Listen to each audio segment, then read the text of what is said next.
In the 9 News Weather Center, and just wanted to hop on Facebook real fast to give you a little update about our potential severe weather for later on today, because I do think that for some parts of our state it's going to be a pretty busy afternoon. And if you have any questions, you can go ahead and throw them down there and I will try and get to them as much as I can. But first, let's start with a look at radar right now. We don't have a whole lot happening. I'm seeing just a couple, the real beginning of a couple of cells like down toward the Springs, down toward Castle Rock, looking like we're pretty clear here in the Denver metro area. And then I'm also watching up in Fort Collins. All this activity will get going here probably within the next hour or so. So let me show you the timing here. So I do think that we're going to be looking at 2 main areas of concern for today and this afternoon. So we'll start to see a little bit of those cells start to form up toward the northern front range near Fort Collins and Loveland, and then another couple down toward Castle Rock. So just like we were already starting to see. And what's going to happen there is we'll see both of those kind of continue to grow and then head south and east. So check it out. So this is mainly going to impact the east side of I-25, but as you can see, when I get to about 5 o'clock, it does look like there's potential for a good cell right over I-25 and I-70, just in the northern part of Denver there. So again, biggest impact on the east side, but can't rule it out for the west side. It's just not quite as likely. And then we get into right around 5:30 or 6, and you can see as these storms continue to go south and as they're reaching I-70 out toward Byers and Agate and Lyman, and then further east too, I'll show kind of a bigger statewide view here in just a second. That's where we'll start to see it get especially strong to severe with large hail potential. Then by 7, 8 o'clock, we're pretty much done. Maybe 1 or 2 more storms for the northern front range, but we're just about wrapped up. So let me go ahead and zoom out because I know we got people more in just the front range. Here we go. There are those 2 kind of areas that we'll be watching. And you can see those storms that start near the Palmer Divide will then head to the southeastern corner of the state. So heading toward Lamar and Springfield, also included in that threat for severe weather. So kind of 2 main little systems that we're going to be watching as we go throughout this afternoon. So your threat for severe weather today, here you go. Again, mainly east of I-25, and I do think that Fort Collins, Greeley, Loveland, you're all included in that threat. And then you can see it just becomes much more diminished as we go off to the west side of I-25, just because those storms are going to be moving in that southeasterly direction. So biggest threats for today, I'm most concerned about hail and wind. We are looking at some large hail possibility as well as some damaging wind. Tornadoes aren't as likely, but they are possible. We could see 1 or 2 weak tornadoes there. So if you're just joining us, we are just talking about the severe weather potential for this afternoon and this evening. And I'll try and pull it up and see if I can answer any of your questions that you guys might have. Nothing's happening just yet. I think we've got mainly for the front range, especially after 3, 4 o'clock will be more likely. For up toward Fort Collins, then we could see that maybe closer to 2 o'clock.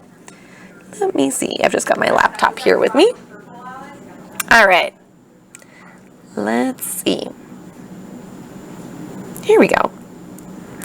Is Fort Morgan going to get severe? Yes, it's definitely possible. I think pretty likely over Fort Morgan that we could see some strong to severe storms there. All right, Victoria, I have a question. We usually see really bad thunderstorms near southeast Aurora during the summer. Why has this summer been really weak as far as thunderstorms? Pretty much all throughout Colorado has been really, really low on severe weather, which, trust me, I'm not complaining. You might remember we had several weeks of just like nonstop, really high heat. During that time, we were under kind of a big ridge of high pressure, which just was kind of stopping that convective activity and really just leaving us with kind of a hot, dry pattern. And so that's part of the reason why some years we just don't get as much. Asking about DIA, yeah, it's definitely a possibility out at DIA that we could see some strong to severe storms around that eastern side of I-25. So I think it'll depend on what happens with those storms up toward Fort Collins and where those drop down. Because look what happens. We've got DIA kind of right in between those 2 storms. There's 2 cells there about 5 o'clock. And of course, this is just one model. It doesn't always turn out exactly how these show, but this one's been pretty good this summer. So I think DIA's got a pretty good chance at seeing 1 or 2 strong storms just because they are kind of on that track that we're expecting with those storms that develop in the northern front range and then head south and east. Will it hit Littleton? Yes, it's definitely a possibility, although, again, I think west of I-25, it's not going to be as likely that you're going to get as strong of storms. Bailey, you know, you're not really in that threat for severe weather, but you could definitely see 1 or 2 storms with some smaller hail. Definitely a possibility. I don't know why it's not showing me all the comments. Parker is a possibility, yep, kind of on that east side of town. Parker will be interesting because you're kind of close to where we're going to be watching for those storms to develop right just to your west. but then they head south and east. So it just kind of depends on where they go and then what happens with that second round of storms that comes in later. But if you get storms early, it's less likely that they'll be as strong a little bit later on. All right, Commerce City, South Denver, yep, all a possibility here. All right, hail in Broomfield, it's a possibility, although I think Broomfield might be in kind of like a funky little mist area. Oh, well, no, that cell could possibly hit Broomfield, just depending on where you are. All right, I see a lot of people shouting out town names, so here's what we're going to do. I'm going to zoom out, so everyone kind of think for a second, okay, where is my town? We're going to locate it on the map. If you see yourself in the area in yellow, that means you've got a pretty good chance for seeing some large hail this afternoon. The green, 1 or 2 storms with larger hail is possible, and then if you're out of that, it's less likely that you're going to see that action there. All right, so I'll show you guys the Front Range again. So again, I see a lot of people. Okay, so Arvada, Lamar, go ahead and locate yourselves. And here we go. We're going to fast forward this. We're talking about timing too. Here we go. Okay, 2, 3 o'clock. That's when I think things are going to start to get going, mainly when we're looking up toward Fort Collins, Loveland, and Greeley. We'll see a couple of storms down a little bit farther south, and then near the Palmer Divide, that's another area where we're going to be watching pretty closely. But I'm especially concerned with those storms up toward Fort Collins and Greeley, because then they head south and east. So as they do, they'll be hitting the east side of the metro area, so heads up to Aurora and Brighton, and then they'll continue moving off to the south and east, heading toward Agate and Lyman before things wrap up right around 8 or 9 o'clock. Okay, I know we don't just have people in the Front Range, so let me go ahead and zoom out so you can take a look here. Okay, so again, mainly 2 areas, so up north toward the Wyoming border there, and then down toward the Palmer Divide and the Springs. Those are the 2 places where we're looking at the initial main group of storms. There could be a couple in the middle, but main group of storms will be right there, and then they head south and east as the afternoon goes on. Here we go, 5 o'clock. Seeing most of the action now when we're looking over the eastern plains in the east side of the Denver metro area. So I especially think for the Denver metro area, if we see any action, it's going to be mainly after about 4 or 5 o'clock. And then they continue going south and east down toward Kit Carson, right around 8 or 9 o'clock tonight. And I saw someone shouting out Lamar. And so Lamar, you're in that shot right there. So you can see that you're expecting storms. Looks like you could even get a couple of rounds as early as 4:30, 5 o'clock. And then another one, but they probably won't be as severe. Because what happens is once you get the first round of storms, those storms kind of suck up a lot of the energy in the atmosphere. So that's kind of what we're looking at for today. Our biggest threats when it comes to these severe storms, I'm most concerned about large hail and then lightning and wind, of course. There is a chance we could see 1 or 2 weak tornadoes today, although I just don't think it's all that likely. In fact, it's probably less than a 2% chance there. Send some to the mountains. Oh, I wish I could. Trust me, I wish I could control the weather. Could definitely do a lot of good with that. I'm seeing from a lot of people watching us from Arizona. Hello from Arizona. I've got quite a bit of family out that way. Okay, so when I look at HD Doppler right now, here's what I'm starting to see. I'm already seeing some of that storm action when I'm looking down toward the Palmer Divide, and by storm action, I mean just a couple little cells starting to develop down near Castle Rock and the Springs. Again, that will continue to develop, and then that will head south and east. Oh, I wonder if I can draw an arrow on here. How about this? There we go. Well, it has some miles attached to it, but it'll head south and east. What about this tool? There we go. That's the arrow that we want.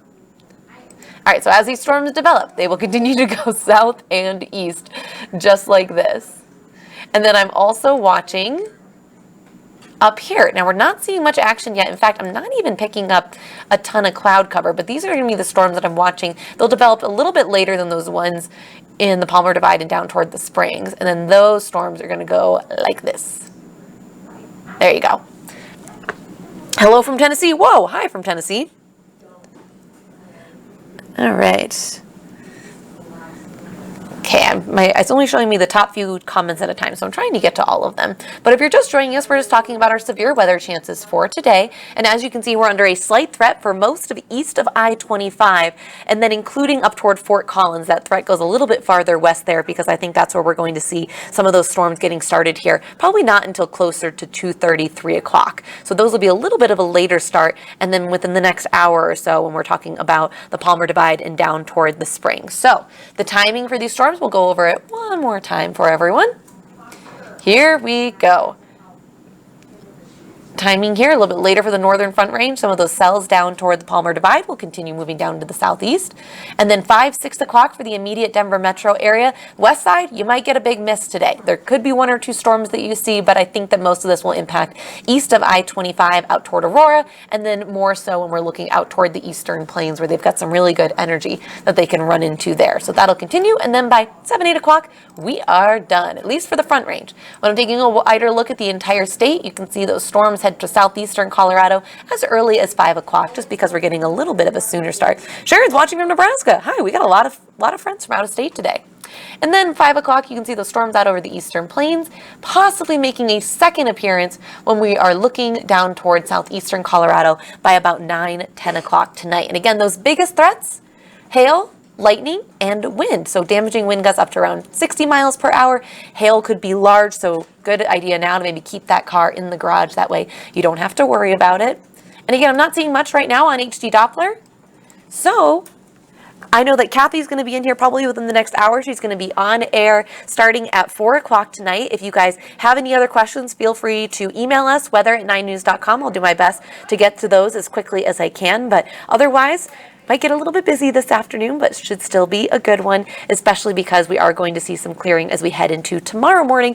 And before we do it all over again, we've got another chance for severe storms as we're looking ahead toward tomorrow as well. Same general area, and then you can see just about every day has a chance for storms. Now, if you haven't downloaded the 9 News app, now is a really great time to do it, especially because it's August. We're dealing with lots of monsoonal moisture that's going to be moving on in, so it's free for Apple and Android. You can download that. We've got a whole weather section on there with radar for you to check it out and make sure that you're getting where you're going safely.